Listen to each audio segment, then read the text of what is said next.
شهر رمضان الذي أنزل فيه القرآن هدى للناس وبينات من الهدى والفرقان. Bismillahirrahmanirrahim. Assalamualaikum warahmatullahi wabarakatuh. Alhamdulillah. Wassalatu wassalamu ala rasulillah wa ala alihi wa ashabihi wa man tabi'ahum bi ihsanin ila yaumiddin. Bulan Ramadan adalah bulan beramal. Bulan dilipat gandakannya pahala. Sehingga kita harus bersemangat untuk menambah pundi-pundi amalan yang bisa menyampaikan kita kepada surga. Dan apabila seseorang ingin sukses ya di bulan ini, maka penting untuk melihat bagaimana generasi terdahulu, para salafus saleh, melewati bulan Ramadan mereka. Dan hanya dengan mengikuti para salafus saleh, orang-orang yang sudah sukses melewati Ramadan, kita bisa juga sukses untuk melewati Ramadan kita. Dan jika kita lihat, maka amalan-amalan yang dipilih oleh para salaf untuk dikerjakan di bulan Ramadan, itu ada 3. Amalan yang mereka fokuskan untuk dilaksanakan.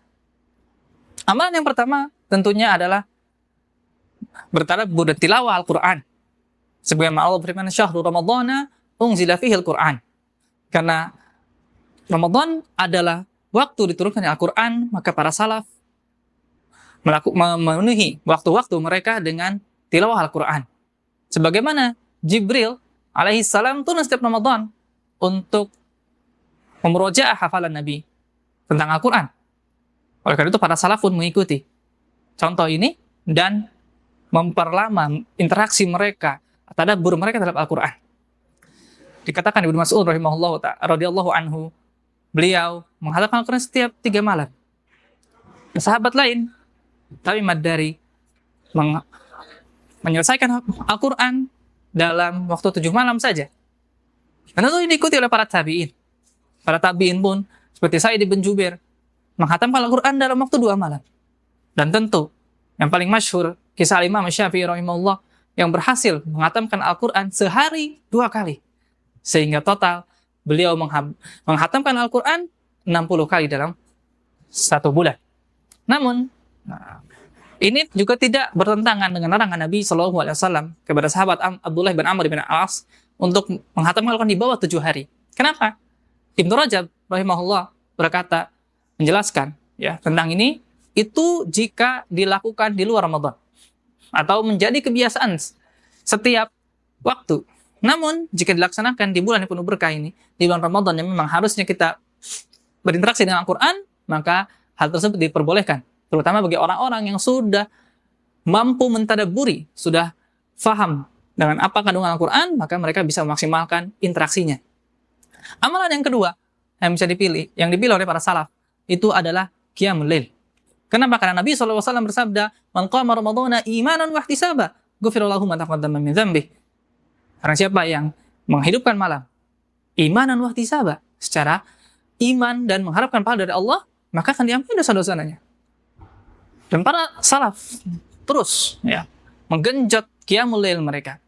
Ya, dikatakan ya, Ubay bin Ka'ab dan Tamim ad-Dari disuruh oleh Umar radhiyallahu anhu untuk mengimami tarawih, dan mereka mengimami tarawih sampai mendekati fajar.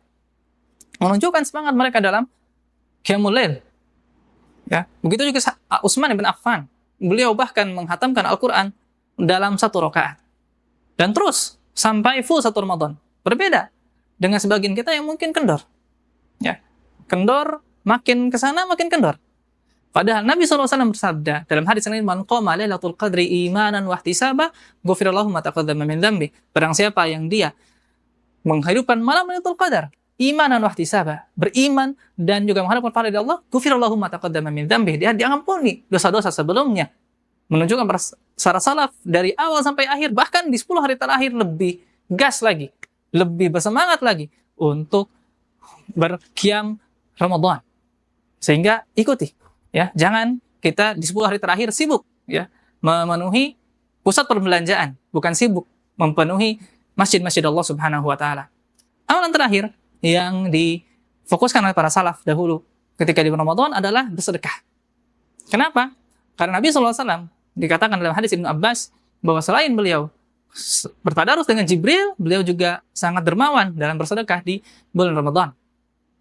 Ketika dikatakan kenapa, maka Imam Syafi'i berkata bahwa kenapa Rasulullah ya melakukan hal tersebut, karena di bulan Ramadan orang-orang sibuk untuk beribadah, sehingga kita penuhi rezekinya dengan sedekah.